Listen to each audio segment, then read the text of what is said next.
Albert Einstein diceva: non puoi risolvere un problema con le stesse dinamiche con cui l'hai creato. Chi è che ha creato i problemi in Italia? I partiti e i politici.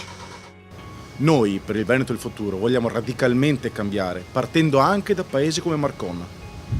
La nostra filosofia è basata sulla social meritocrazia. Se noi saremo chiamati ad amministrare questa città, la prima cosa che faremo sarà cambiare le regole del gioco. Quando noi dovremo nominare gli assessori, andremo a individuarli tra tutte le persone che sono state candidate o selezionate dai vari partiti e solo sul merito, sulle competenze e le comprovate capacità andremo a selezionarli. Noi, a differenza dei politici, non dobbiamo rispondere ai partiti, non dobbiamo accaparrarci il potere, vogliamo solo una cosa, che le cose siano fatte bene.